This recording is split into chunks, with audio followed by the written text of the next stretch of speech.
Vamos a abrir nuestras Biblias en el libro de Juan, capítulo 7, del 37 al 39. Muy bien, vamos a orar al Señor. Gracias te damos, Padre Celestial. En esta hora, Señor, te agradecemos por este tiempo que tú me permites estar delante de tu presencia. Y en primer lugar, quiero agradecerte, Señor, por la palabra en esta noche que vamos a tomar. Señor, que tú bendigas, amado Dios, esta palabra. Señor, que tú puedas poner en cada corazón, Señor, como una semilla que pueda resultar en beneficio y en favor de cada uno de los oyentes en este día, Señor, que escucharán, Padre bueno, con atención esta palabra, que así como yo, Señor, pude estudiarla, pude leerla, pude tomarla para mí, y como tú hiciste en mi vida, Señor, pusiste y creaste ese deseo en mi corazón, Señor, ese deseo que fue saciado en tu presencia, Señor. De esa misma forma anhela mi corazón que en esta noche, Señor, tú puedas traer al corazón de cada uno de tus hijos, de tus hijas, sean jóvenes, sean adolescentes, sean niños o sean adultos o ancianos, Señor, que al escuchar tu palabra, Señor, pueda causar, amado Dios, un deseo, un interés, amado Padre, por tu presencia, amado Dios. Gracias, Señor, te doy. Toma mis labios, usa mis labios, Señor. Sé tú hablando a través de mi vida, sé tú poniendo en mi corazón, Señor, el sentido verdadero de tu palabra, Señor, trayendo remas a los corazones en esta noche, Padre, para que sus vidas sean bendecidas. En el nombre de Jesús, amén. Dice así en el libro de Juan, capítulo 7, del 37. Y en el último y gran día de la fiesta, Jesús se puso en pie y alzó la voz diciendo: si alguno tiene sed, venga a mí y beba. El que cree en mí, como dice la Escritura, de su interior correrán ríos de agua viva. Esto dijo del Espíritu que había de recibir los que creyesen en él, pues aún no había venido el Espíritu Santo, porque Jesús no había sido glorificado. Gloria al Señor. En el libro de San Juan hemos leído unos versos muy conocidos, unos versos que le hemos leído, que lo hemos pasado años, meses, días, no sé cuántos días tienes de leer la Biblia, no sé cuánto tiempo tienes de conocer a Dios. ¿Y cuántas veces quizás te han predicado de estos versículos que yo en esta noche estoy tomando?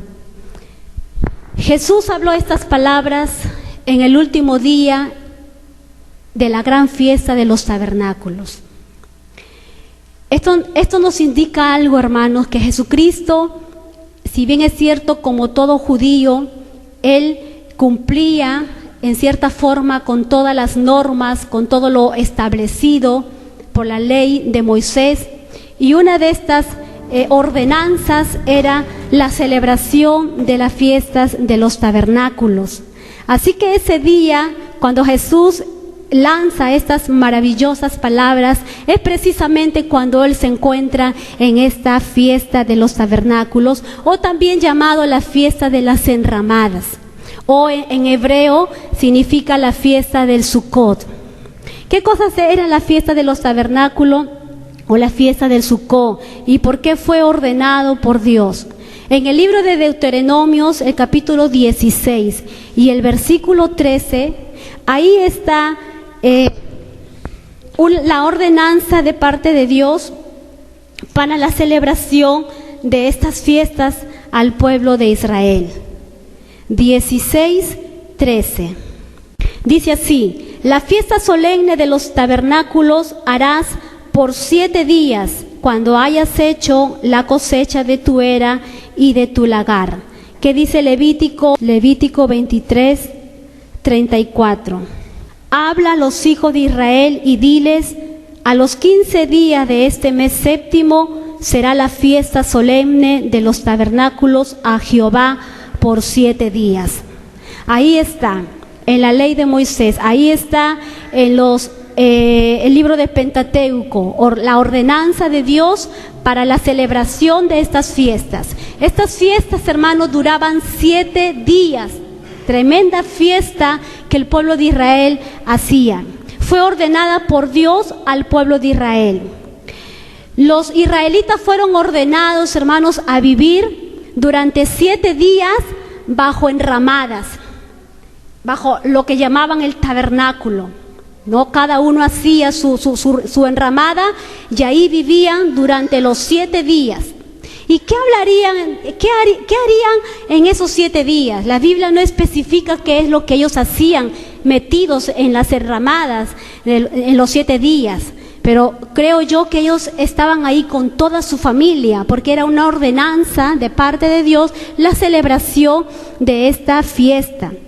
En esos días, hermanos, los judíos recordaban su éxodo que pasaron por el desierto. En ese día ellos recordaron las cabañas que hacían en el desierto para cubrirse, para poder habitar en medio de ella. En esos días ellos podían recordar, hermanos, todo su peregrinaje durante el desierto, los milagros que vieron a través del desierto o por el desierto, como es el Mar Rojo, como es la columna de nube de día y de noche, también como fue el maná y como fue el agua de la roca.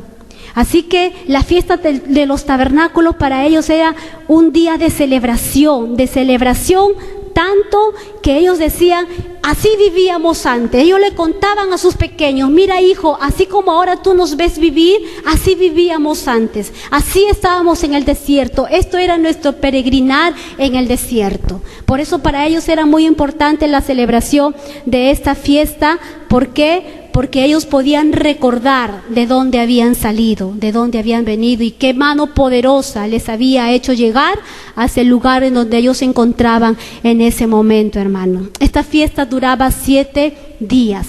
7 días duraban. Aparte también la fiesta de los tabernáculos tenía el significado, era oportuno para que el pueblo pudiera dar gracias por los frutos de la cosecha.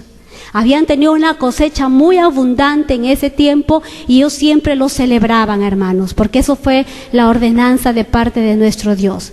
Después de completado los 7 días de la fiesta, venía el 8º día.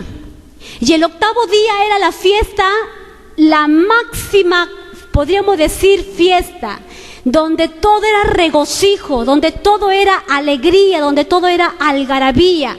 Porque terminaba los 7 días y ese día era, como decir, el cierre de broche de oro de la fiesta de los tabernáculos. Y Jesús se encontraba, hermanos, en su tiempo, en su época, se encontraba en ese día. No sabemos si se encontraba desde el primer día, pero sí estoy segura que Él estuvo el 8º día. Porque fue en el 8º día que Jesús se encontraba en ese lugar. Estaba en medio de la multitud, Jesús. Cuando hay fiesta hay multitud, ¿verdad? Y todo el pueblo estaba de fiesta. Jesús estando allí en ese momento, Él pudo contemplar y pudo ver algo, hermano. Algo que fue ordenado por Dios también. En la celebración de la fiesta de los tabernáculos. Él estaba observando cuando los sacerdotes regresaban del estanque de Siloé. Y ese estanque fue utilizado para realizar un ritual de lavamiento, un ritual con aguas. ¿En qué consistía ese ritual? En que ellos se iban, los sacerdotes, dirigidos por el sumo sacerdote, se iban al estanque de Siloé y sacaban aguas en jarras de barro y lo llevaban y lo rociaban en el altar. Eran como una ofrenda que ofrecían a Jehová. Ese era el ritual, esa era la ceremonia que ellos tenían que hacer en el 8º día de fiesta. Y Jesús estaba contemplando, hermanos, toda esa escena. Jesús estaba contemplando todo ese ritual.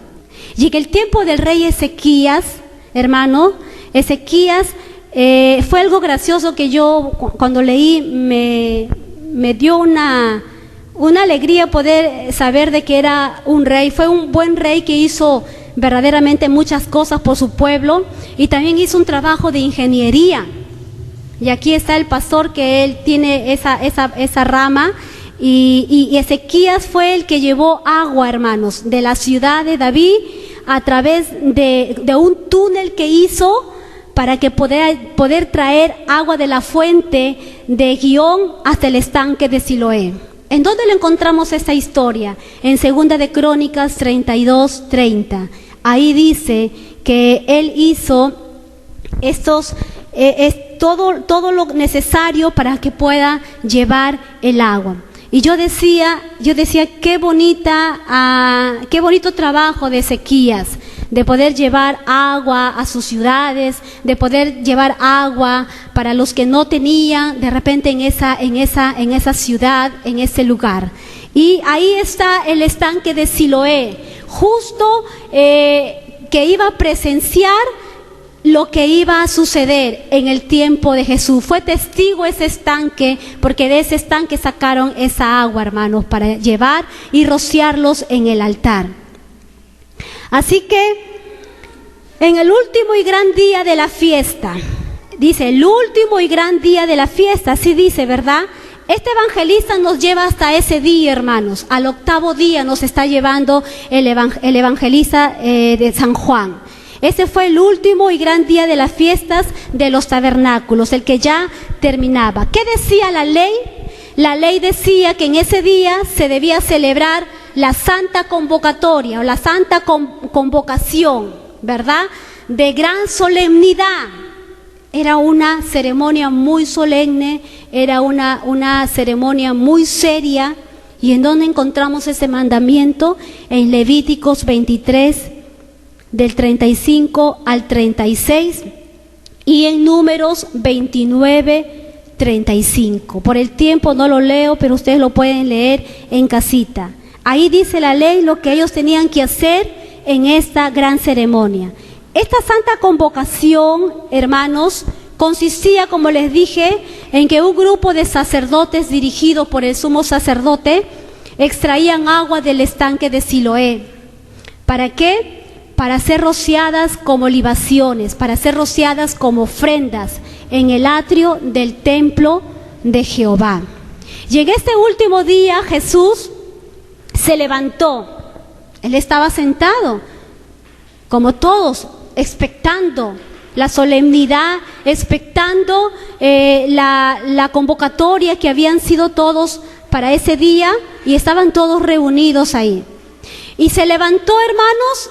Pienso yo que después que terminó toda la escena, porque la Biblia dice que Dios es un Dios de orden. No creo que él haya interrumpido una escena tan importante para ese tiempo, ¿verdad?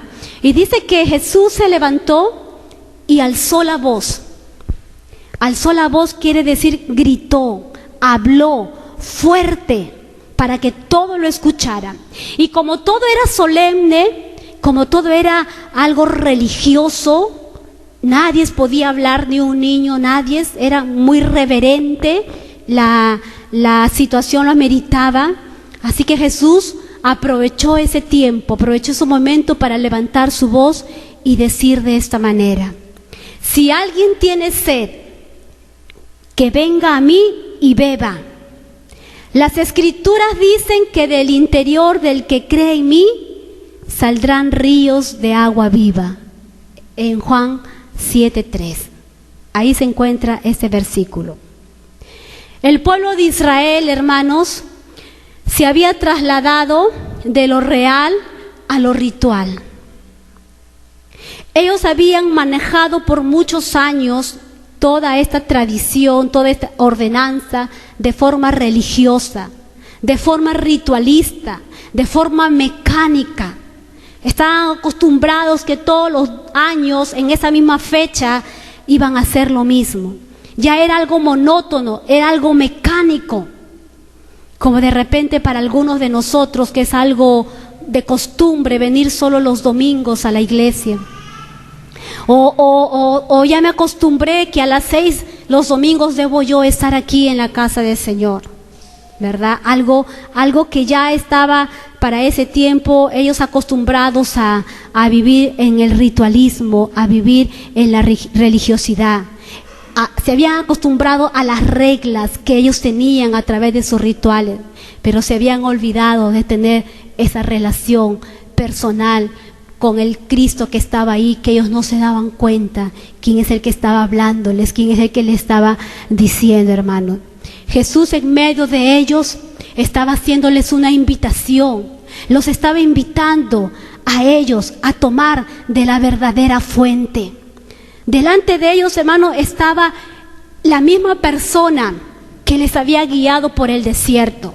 La misma persona que les había cuidado, que les había guardado, que les había abierto el mar, que les había dado el maná, que había dado a hacer que la roca brotara el agua para que ellos bebieran. Ahí en ese lugar estaba la fuente, que a través de él estaba fluyendo agua viva. No esa fuente, no esa agua que estaba estancada en el estanque de Siloé, que era un agua que estaba guardada quizás de muchos días. Ellos se contentaban, hermanos, con esa clase de agua. La costumbre de ir y coger y echar en el altar, y eso está, y terminó la fiesta y me voy a mi casa y eso es todo. Jesús en ese momento aprovechó para poder crear una necesidad en el corazón del hombre, en el corazón de las personas que estaban en ese lugar. Jesús se puso en pie, hermanos, al decir estas palabras. Se puso en pie porque consideró que estas palabras eran de vital importancia para las personas que estaban en ese lugar. Si alguno tiene sed, venga a mí y beba. Dios estaba utilizando, hermanos, aprovechando la oportunidad del elemento físico del agua, para que Él pudiera enseñar una verdad, para que Él pudiera enseñar algo importante, para que la gente pudiera llamar su atención. Estaban en el ritual mirando el agua, estaban todos en regocijo, estaban en solemnidad echando el agua, los sacerdotes estaban haciendo su trabajo y el pueblo estaba mirando. Y Jesús le dice: si alguno tiene sed, venga a mí y beba. Si alguno tiene sed, venga a mí y beba. Hermanos, entendemos nosotros que sin el agua es imposible vivir.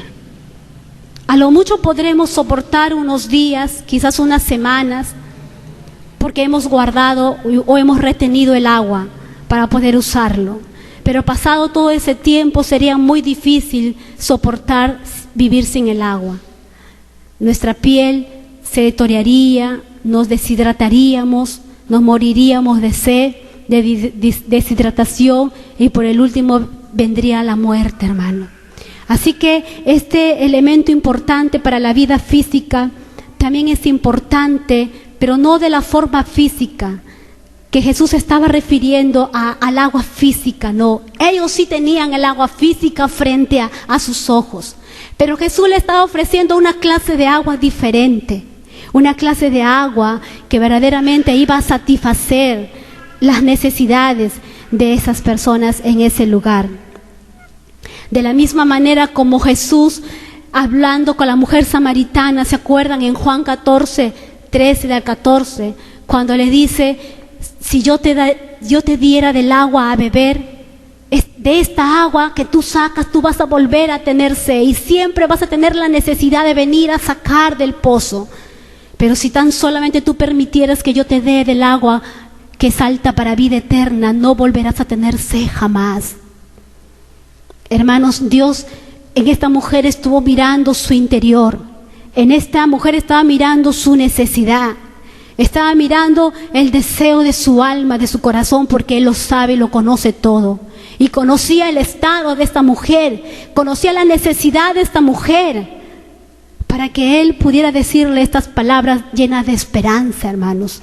Él llamó la atención. Miren qué tremendo Jesús, el maestro de maestros, excelente, haciendo de una enseñanza perfecta, de algo sencillo o algo simbólico, algo que sus ojos podían ver las personas, y les decía: esa es la agua que ustedes toman, volverán a tener sed.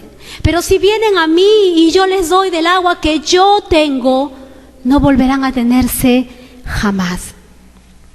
A pesar de toda la alegría, hermanos, que había en esta fiesta, el Señor se dio cuenta que todavía habían personas que tenían necesidad, que a pesar de haber compartido, de haber celebrado esta santa convocatoria, esta asamblea, este ritual, él se dio cuenta en su omnisciencia, hermanos, que esta gente todavía tenía necesidad, que había un vacío que todavía no podía llenar. Un vacío, hermanos, que ni la religión judía de ese tiempo pudo llenar los corazones de esa gente, pudo llenar las necesidades espirituales de las personas, porque verdaderamente la religión, la iglesia misma no puede llenar vacíos, hermanos. Tú puedes estar aquí en este lugar, tú puedes alabar, tú puedes adorar, pero quizás te vas a tu casa y sigues estando con el mismo corazón vacío como que con el que tú viniste a este lugar. El venir a la casa de Dios no te garantiza verdaderamente que tú hayas satisfecho tu deseo y tu sed en Dios. Porque muchos hermanos, muchas hermanas, muchos hombres y mujeres que vienen a la iglesia lo hacen tan solamente por algo rutinario, por algo, una costumbre que se ha hecho en nuestras vidas de venir domingo a la iglesia, como robots. Hermanos, venimos, cantamos, ya sabemos lo que va a pasar en el culto. Va a ser la alabanza, la adoración, el mensaje, las ofrendas de despedida, anuncio y me voy. Algo ritual, algo que ya todo es lo mismo. Así estaba pasando en aquel tiempo. Pero Jesús se dio cuenta. Jesús estuvo examinando los corazones y estoy seguro que dentro de toda esa multitud había una insatisfacción, había algo que no estaba bien. Jesús se estaba dando cuenta que iban a haber muchas personas que iban a regresar a sus casas, a sus trabajos, a sus labores, con ese vacío con el cual habían venido y a pesar de haber estado en una fiesta. ¿Qué nos dice eso, hermanos? El mundo se divierte, el mundo afuera está en sus diversiones, en sus fiestas, en sus fandangos y se llena por un instante, pero mañana cuando despierta, hoy por la noche, cuando está en la soledad de su cuarto, donde no hay amigos, donde no hay cervezas, donde no hay baile, donde no hay diversión, donde él se queda solo con su conciencia, es ahí donde empieza a sentir que hay algo que le falta, que no está completo. Así sucedió en aquel tiempo, hermanos. Por eso que Jesús, al estar allí y al verlos a ellos la necesidad, empezó a decir estas palabras: si alguno tiene sed, venga a mí y beba. La religión, hermano, va a tratar de sustituir las cosas reales por los rituales y por las reglas. Ahí estaban esos sacerdotes, llevando vasijas llenas de agua, echándolo en el altar. Yo hoy vengo a recordarte a ti, a cada uno de ustedes, hermanos, que Jesús todavía sigue haciendo la misma invitación al día de hoy. Porque aunque han pasado los años, que aunque quizás hoy nosotros ya no hacemos ese ritual, porque eso fue ordenado para el pueblo de Israel, pero cuando tú vienes a la casa del Señor y cuando tú vienes aquí y te pones ahí de pie y te acercas con adoración y con alabanza a Dios, Él ve que tu corazón aún no ha sido llenado, porque te has venido acostumbrando cada domingo a estar aquí en este lugar, porque te has acostumbrado, te has familiarizado con las canciones y debes de cantarlo porque tienes que cantar. Hermanos, hoy también Jesús te está diciendo a ti: si tú tienes sed, ven a mí para que bebas del agua que yo tengo para ti. No es la iglesia la que tiene el agua, no son los pastores que tienen la satisfacción de tu alma, de tu necesidad. No son nada de lo que tú puedes ver en estas cuatro paredes que va a llenar tu deseo, que va a llenar tu vida, que va a llenar tu alma. Cristo es la fuente que calma la sed. Cristo es la fuente que calma la sed. Cristo es esa verdadera fuente, hermanos. El único que puede proveer para todas las necesidades del hombre. todas las necesidades. El ser humano es un ser humano integral. El ser humano es un ser humano completo, que tenemos necesidades físicas, que tenemos necesidades emocionales, que tenemos necesidades espirituales. Y déjame decirte que Jesucristo es el único que puede llenar cada una de esas necesidades.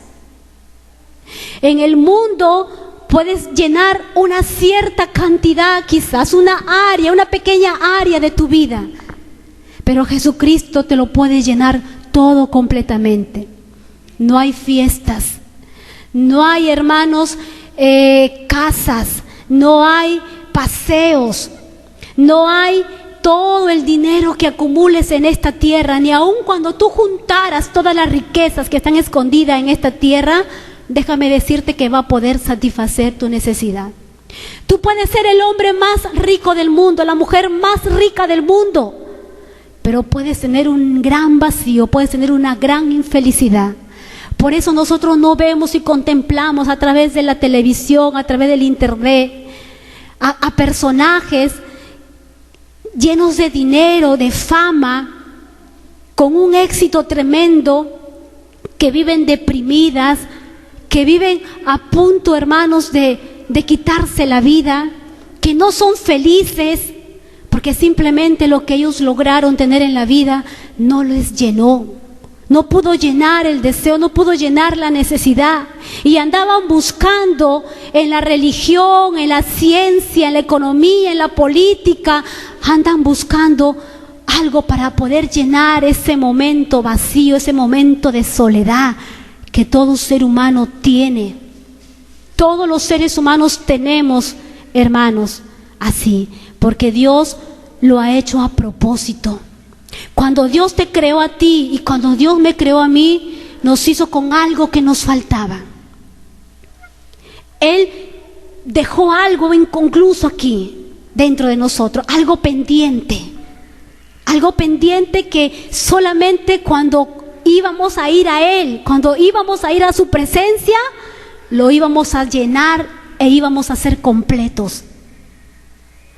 Por eso que hay mucha gente, hermanos, que hoy en el mundo busca, hasta en la astrología, en el espiritismo, está buscando respuestas, está buscando el deseo de querer que le digan lo que va a pasar con el futuro, que le digan qué va a pasar con ellos, qué va a pasar con su familia, porque están tan desprovistos, porque están tan necesitados de algo que ellos quieran experimentar, y lamentablemente lo buscan en lugares donde no podrán encontrar ninguna satisfacción, hermano.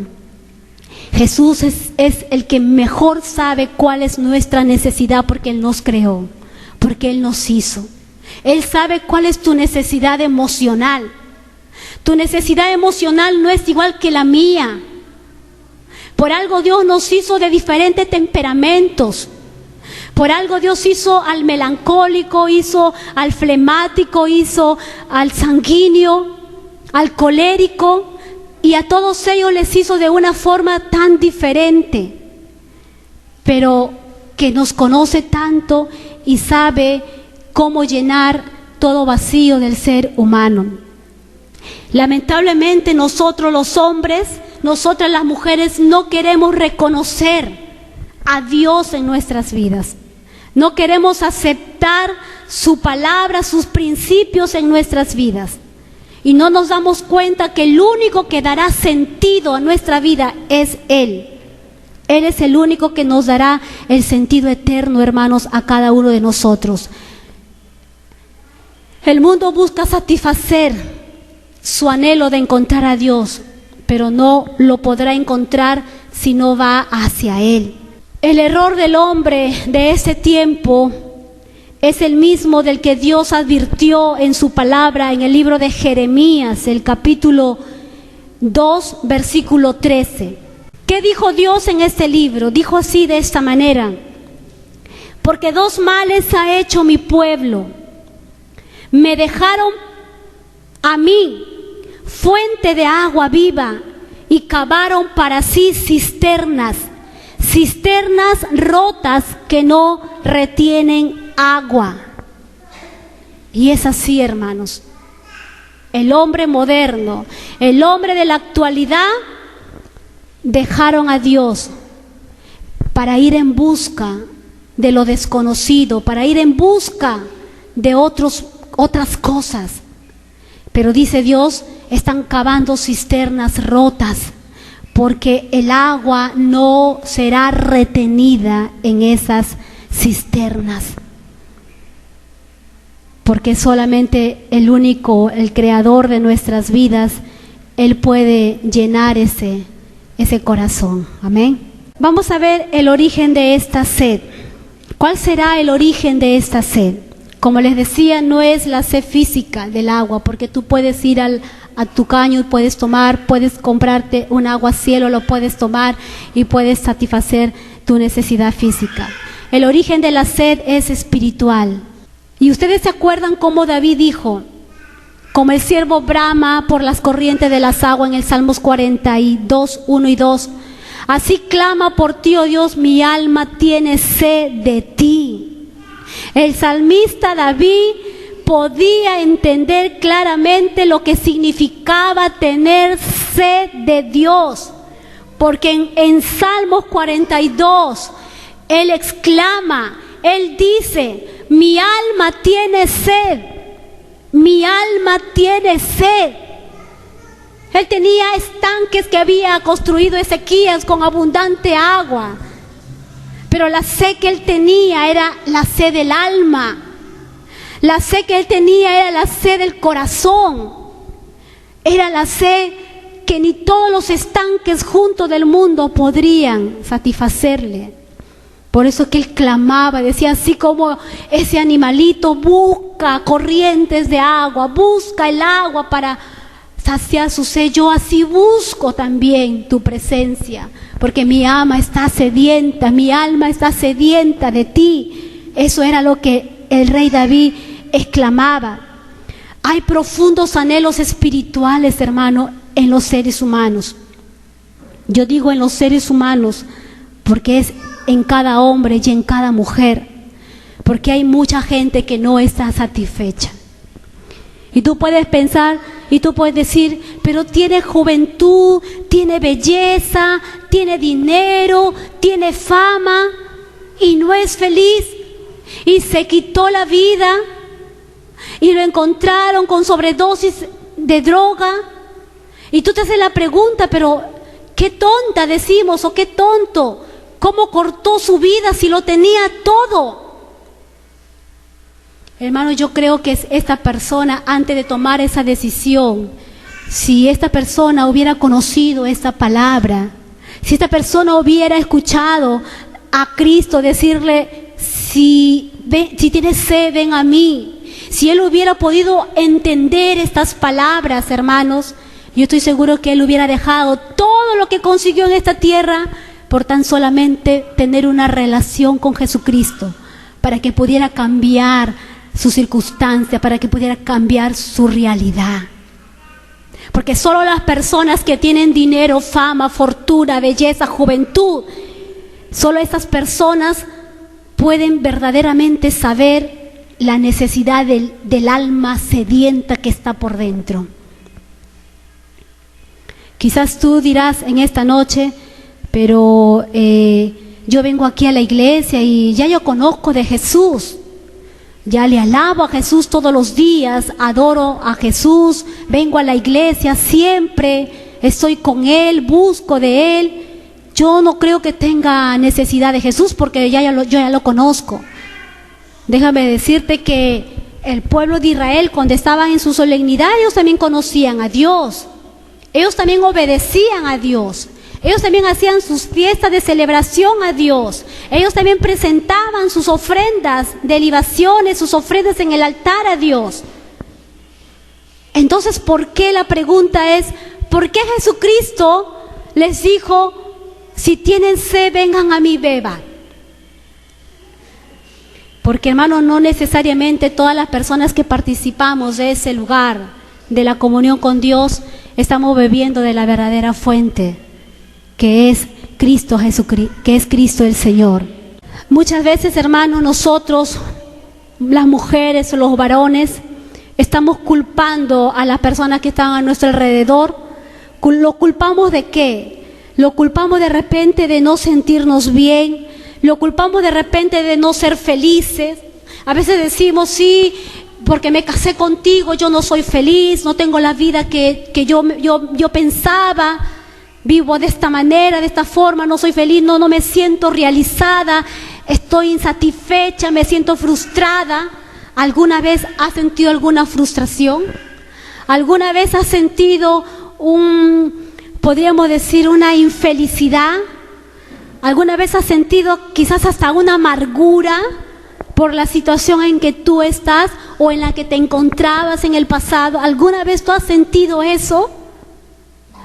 ¿Y qué ha pasado cuando nosotros hemos sentido esa clase de situación, hermanos? Lo más fácil del ser humano es responsabilizar a las personas. No pude salir adelante porque mis padres no tuvieron para yo salir adelante. No pude hacer un buen matrimonio porque el hombre que yo elegí no fue el correcto. No pude lograr hacer estas cosas porque Juanita tuvo la culpa. Y tenemos el síndrome, hermano, de Adán, que le echó la culpa a Eva, y Eva le echó la culpa a la serpiente, y nosotros venimos echando la culpa a todo el mundo, a nuestro esposo, a nuestra esposa, a nuestros vecinos, a nuestros padres. Por ello no soy profesional. Venimos echándole la culpa al gobierno. Este gobierno está tallando más. La economía, ¿cómo está? La política, los corruptos, y decimos tantas cosas, y hay una gran insatisfacción en nuestras vidas, amargura posiblemente. Pero déjame decirte, hermanos, que cuanto más nosotros echemos la culpa a los demás y no reconozcamos que el problema no es la gente, sino que el problema es uno mismo, mientras nosotros no reconozcamos que tenemos necesidad, mientras nosotros no reconozcamos que hay una ansiedad por algo que ni tu esposo, ni lo que tú logres en la vida te pueda llenar y te pueda saciar, mientras tú no reconozcas eso, entonces no podremos, hermanos, satisfacernos en la fuente que es Cristo. No podremos hacerlo. Yo creo que para empezar a llenarnos de Él hay que reconocer nuestra insatisfacción. Tenemos que reconocer nuestra necesidad. Tenemos que reconocer que estamos quizás vacíos. Tenemos que reconocer que estamos secos, que estamos secas, o que estamos en un desierto de la cual nuestra alma le es un poco difícil salir. Hay que ir a la fuente cuando nosotros estemos en esa situación. El hecho de que estemos aquí, como les dije, el hecho de participar de la iglesia, eso no nos garantiza, hermanos, que nuestra vida esté saciada, lubricada con el agua del Espíritu Santo. Hay que ir a la fuente y beber. Cuando tú tienes sed, tú vas y sacas una botella y te lo tomas, porque tú tienes sed. No tienes que estar sufriendo, no te tienes por qué matar de sed si el agua está frente de ti. Tan solamente tienes que ir y tomarla y beberla. Eso es lo que tú tienes que hacer. Y es lo mismo que Jesús nos recuerda a nosotros. Si alguien tiene sed, venga a mí y beba. Jesús nos está recordando, hermanos, la necesidad de ir a Él. Nos está recordando la necesidad de creer en Él, de seguirle a Él. Porque cuando hagamos estas tres cosas, no tendremos sed jamás. No tendremos una alma ansiosa, hermanos, sino tendremos una alma satisfecha. El agua de vida que el Señor ofrece no se encuentra en ninguna religión o iglesia, sino únicamente en su persona, en Jesucristo.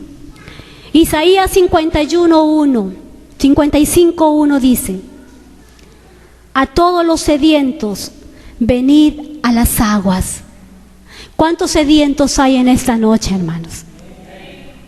Jesús te dice: ven a las aguas, ven a las aguas, se dice Jesucristo.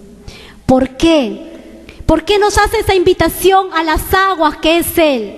Porque en Isaías 44:3 dice, porque yo derramaré aguas sobre el sequedal y ríos sobre la tierra árida. Mire qué preciosa promesa de Dios.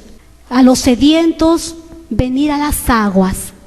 A los sedientos venir a las aguas, porque yo derramaré aguas sobre el sequedal y ríos sobre tierra árida. Él nos dejó con ese vacío en el ser humano. Vacío que Él lo puede llenar. Necesidad de agua espiritual, ansiedad por algo más. Y Él nos está haciendo esta invitación en esta noche, hermanos, a que podamos venir hacia Él. Y su promesa es que Él derramará de su espíritu sobre todas nuestras generaciones. Y también enviará su bendición sobre sus renuevos. Miren, hermanos, qué beneficio tiene de poder ir a la fuente y beber de Él. Punto 2 dice, cuando Jesús dice de las Escrituras, hay una parte donde en el libro de Juan que hemos leído dice, cuando Jesús dice, las Escrituras dicen que del interior del que cree en mí saldrán ríos de agua viva. Él está diciendo en ese momento que está en el medio del ritual, Él les está diciendo y le dice, así como las Escrituras dicen que del interior del que cree en mí correrán ríos de agua viva. ¿A qué escritura se estará refiriendo Jesús? ¿A qué escritura? Yo creo que se estaría refiriendo al libro de Ezequiel. Ezequiel, el capítulo 43, del 1 al 9. Dice así, me hizo volver luego a la entrada de la casa, y he aquí aguas que salían de debajo del umbral de la casa, hacia el oriente, porque la fachada de la casa estaba al oriente, y las aguas descendían de debajo hacia el lado derecho de la casa al sur del altar. Y me sacó por el camino a la puerta del norte, y me hizo dar la vuelta por el camino exterior, fuera de la puerta al camino de la que mira al oriente, y vi que las aguas salían del lado derecho. Y salió el varón hacia el oriente, llevando un cordel en su mano, y midió 1000 codos, y me hizo pasar por las aguas hasta los tobillos. Midió otros 1000, y me hizo pasar por las aguas hasta las rodillas. Y midió luego otros 1000, y me hizo pasar por las aguas hasta los lomos. Midió otros 1000, y era ya un río que ya no se podía pasar, porque las aguas habían crecido de manera que el río no se podía pasar sino a nado. Y me dijo, ¿has visto, hijo de hombre? Después me llevó y me hizo volver por la ribera del río. Y volviendo, yo vi que en la ribera del río habían muchísimos árboles, a uno y a otro lado. Y me dijo, estas aguas salen a la región del oriente y descenderán al Arabá, y entrarán en el mar.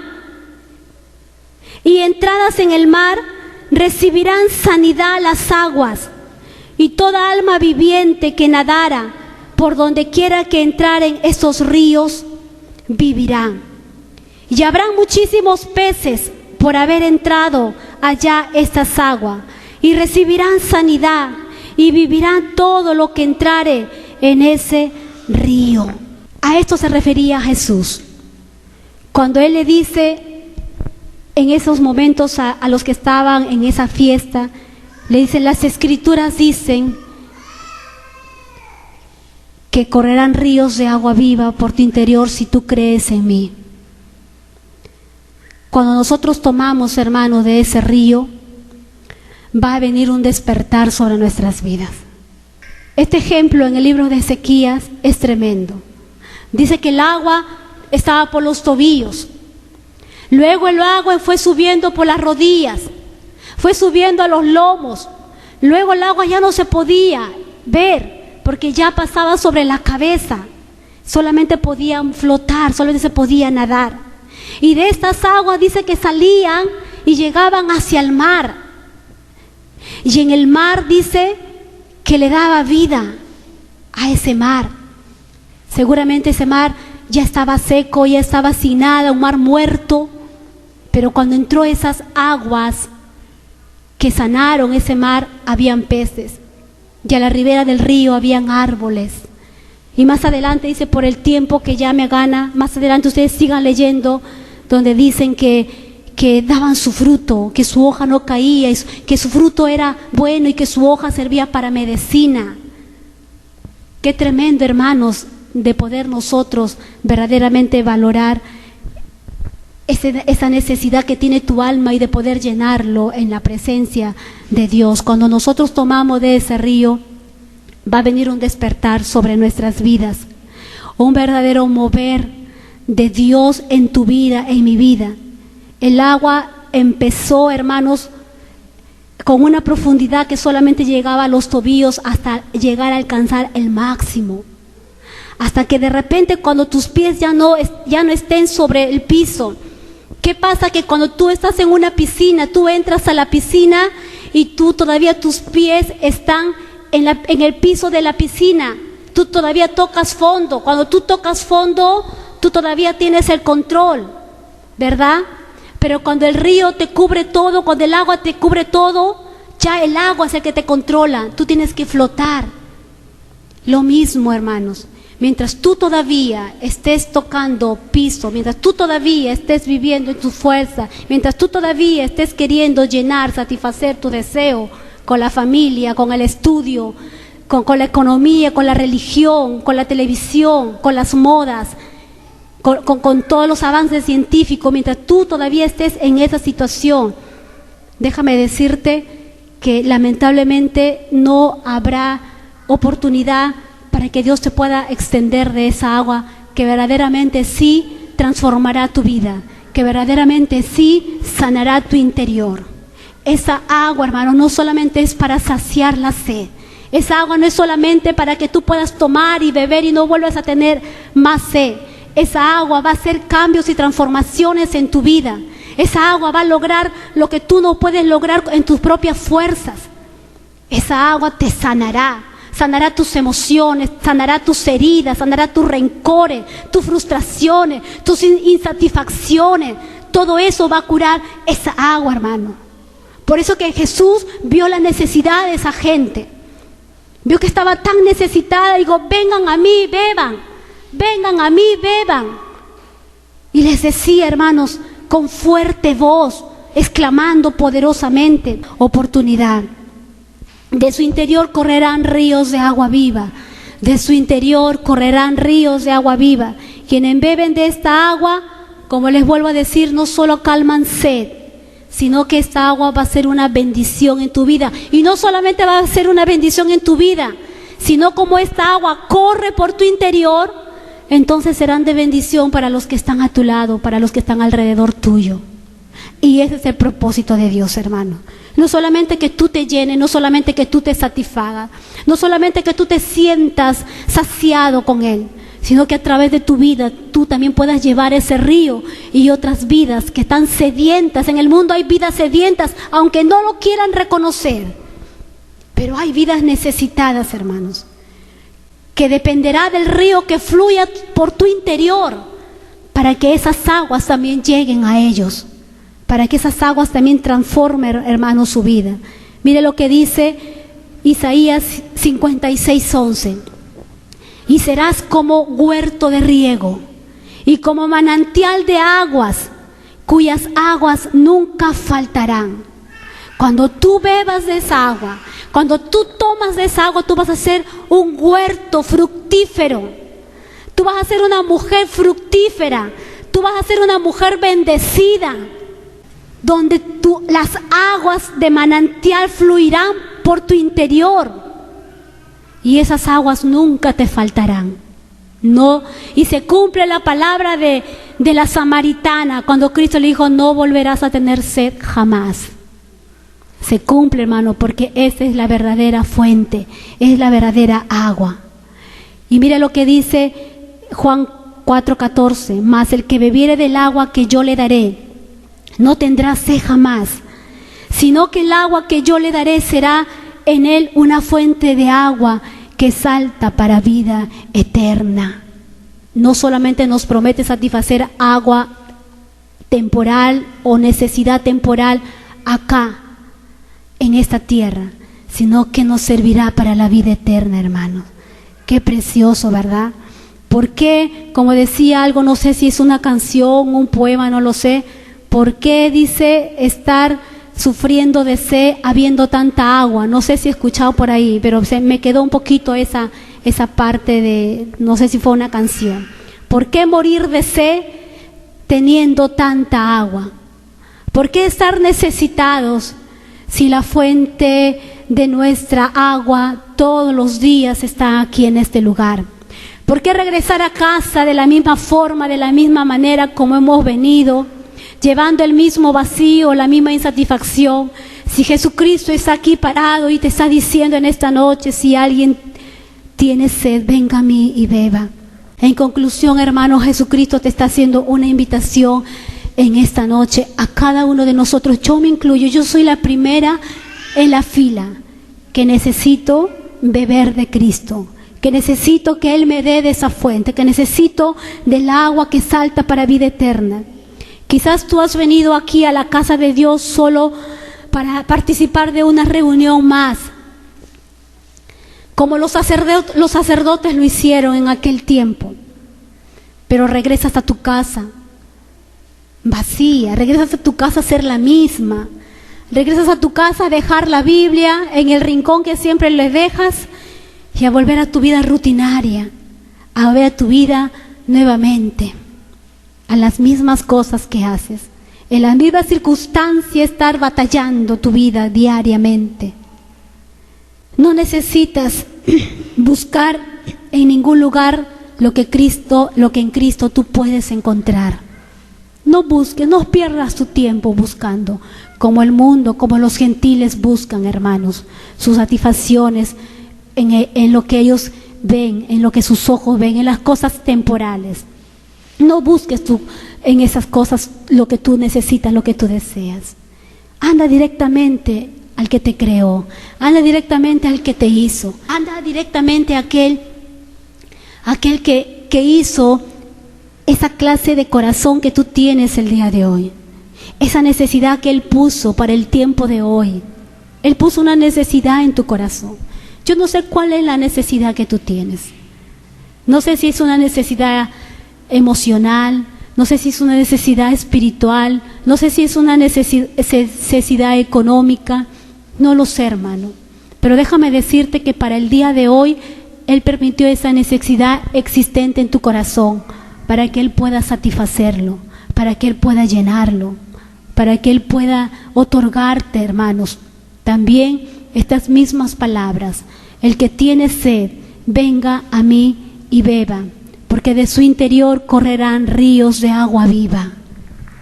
Cuando el río fluyó, hermanos, hacia el mar, ¿qué trajo?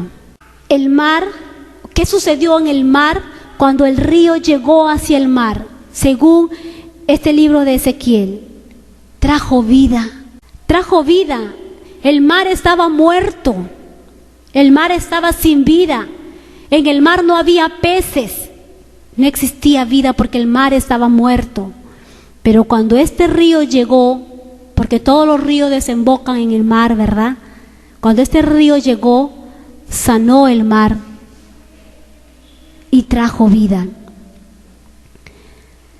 Aún el mar muerto revivió, hermanos, con peces dentro de él. Si hoy nosotros tomamos de ese río, nuestra vida ciertamente va a cambiar, nuestra vida ciertamente va a ser transformada. Yo vengo a decirte que aún todavía en este tiempo sigue fluyendo esa fuente, sigue fluyendo ese manantial, sigue fluyendo para que se convierta en tu vida en un gran corriente, hermano, una corriente inmensa de agua. Cantamos, me acuerdo, esas canciones, ¿verdad? que habla acerca del mover de la gloria de Dios sobre las aguas. Hermanos, Dios anhela en esta noche poder llenar tu necesidad, poder llenar tu deseo, poder llenar esa partecita que todavía no has completado. Pero es necesario que tú vengas a buscar, hermanos, a ese Dios, a esa fuente de manantial. Está provocando una sed. Dios está provocando sed en corazones que verdaderamente quieran ser saciados. Él los está produciendo, hermanos. No dejes de lado esta palabra. Ven a Él. Él es aguas que sanan, aguas que curan, aguas que provienen del trono de Dios, aguas de la cual tú serás saciado. Yo quiero invitarte que se empiecen esta noche. Vamos a agradecer a Dios por su palabra.